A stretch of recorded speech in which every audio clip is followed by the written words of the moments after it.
Kedua pria ini tak berkutik saat digelandang petugas unit reskrim Polsek Seltim, Polres Cirebon Kota. Meski sempat tak mengakui perbuatannya menggondol uang 47 juta dan emas 8 gram dari sebuah rumah yang alami kebakaran, namun keberadaan barang bukti membuat keduanya tak bisa mengelak. Di hadapan petugas, kedua tersangka mengakui perbuatannya menggondol harta benda warga kampung Penggung Utara saat rumah korban terbakar 12 Agustus lalu. Kedua tersangka yang awalnya membantu bersama warga lain justru menilap barang korban dengan memanfaatkan situasi. Memanfaatkan situasi, mengambil barang berharga milik korban yang tersimpan dalam lemari. Jadi para pelaku berjumlah 2 orang mengangkut lemari, di mana lemari tersebut mereka melihat ada 2 bungkus warna coklat. Selain menyita uang dan perhiasan, petugas juga mengamankan sepeda motor yang digunakan saat beraksi. Untuk mempertanggungjawabkan perbuatannya, maling tak kenal musibah ini diancam 7 tahun penjara.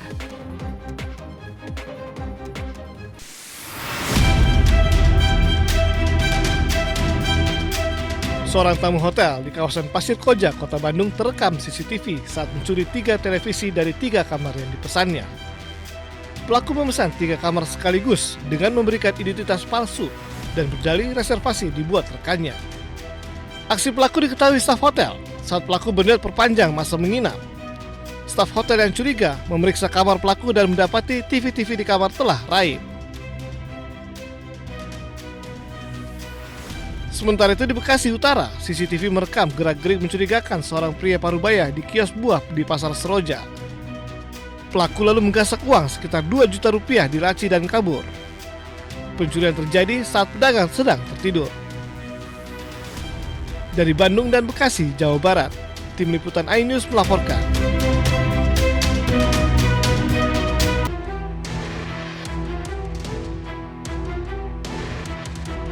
Presenter kondang Ruben Onsu resmi ditetapkan sebagai tersangka oleh penyidik Polres Metro Jakarta Selatan terkait dugaan tindak pidana penipuan atau penggelapan.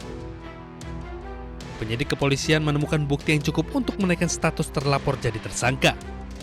Menurut Kasih Humas Polres Metro Jakarta Selatan AKP Joko Adiwibowo, korban mengaku mengalami kerugian akibat janji investasi yang ditawarkan oleh pihak Ruben.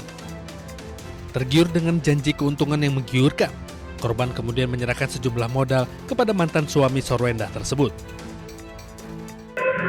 Terlapor saudara RSO statusnya dialihkan sebagai tersangka.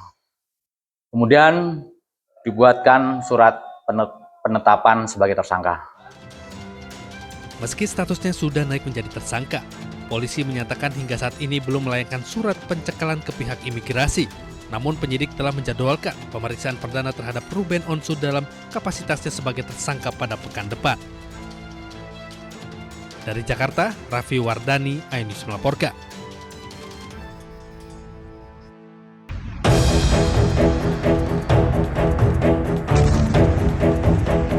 Perang Timur Tengah semakin meluas ketika negara yang terlibat Amerika Serikat, Israel, dan Iran saling menggalang kekuatan.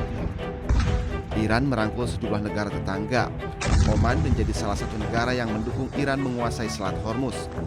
Kini Iran mendekati Irak. Iran mengajak Irak untuk bersama-sama menghancurkan pangkalan militer Amerika Serikat di Timur Tengah. Presiden Amerika Serikat Donald Trump pun murka. Presiden AS Donald Trump mengancam akan membombardir Oman jika menghalangi upaya pembukaan kembali Selat Hormuz. I mean, we control it. We control it with the blockade. We have a blockade. We control it with the blockade. And I like the idea of declaring it a territory. We have total control over the Strait. Meski kondisi terus memanas, namun Pakistan terus mendorong Amerika Serikat dan Iran ke meja perundingan. Namun hingga kini belum ada kesepakatan antara keduanya.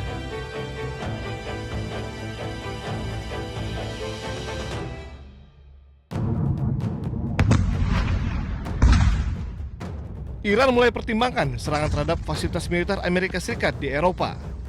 Nantinya, serangan akan difokuskan pada fasilitas militer AS di Eropa bagian selatan dan tenggara. Tindakan ini akan diambil bila AS terus menyerang Iran.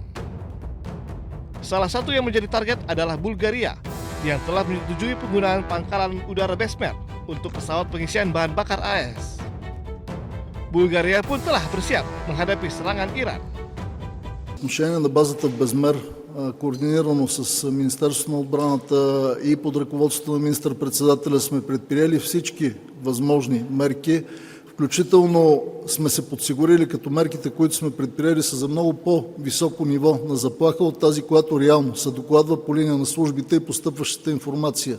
Следим постоянно ситуацията и процесите и ще продължаваме да прилагаме мерки, които са изпреварващи и са в много по-голяма степен интензивни спрямо нивото на информацията за заплаха към момента.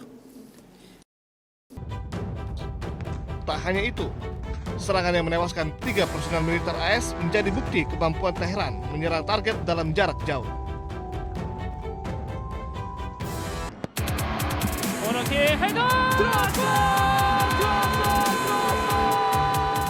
Dari keluarga Sintayong ada Shin Jae-won.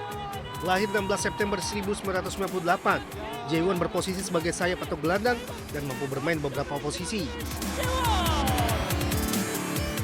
Memulai karir profesional bersama FC Seoul, Jae-won sempat membela Ansan Greeners dan Suwon FC sebelum bergabung dengan Seongnam FC pada 2023. Pada Januari 2026, Bucheon FC resmi merekrut Jae-won.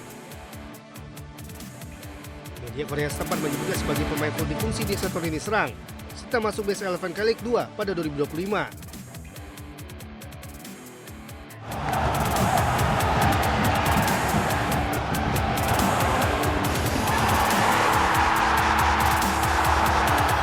Beralih ke keluarga Patrick Kluivert, nama Justin Kluivert menjadi salah satu yang paling matang secara karir.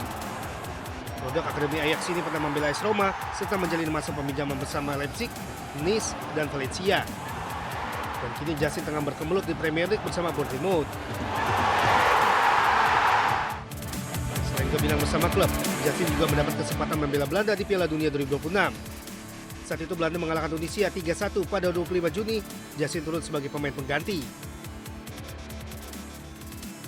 Sementara itu adiknya Sen Kluivert mulai menarik perhatian. Pada musim panas 2026, Sen mengikuti persiapan pramusim Barcelona. Puncaknya, Sen menjalani debut bersama tim utama Barcelona pada 1 Agustus 2026 dalam laga uji coba melawan Birmingham City. Terakhir putra pelatih timnas Indonesia saat ini John Herdman, yaitu Jai Herdman. Jai memilih melanjutkan karirnya di Indonesia setelah resmi didatangkan Bali United untuk menghadapi Super League musim 2026-2027. Kedatangannya sekaligus melengkapi kuota pemain asing Bali United. Jai memiliki posisi sebagai penyerang dan diharapkan bisa menambah daya gedor Bali United. Kecepatan, kemampuan membaca ruang, serta pengalaman bermain di kompetisi Kanada menjadi modal Jai untuk beradaptasi dengan sepak bola Indonesia.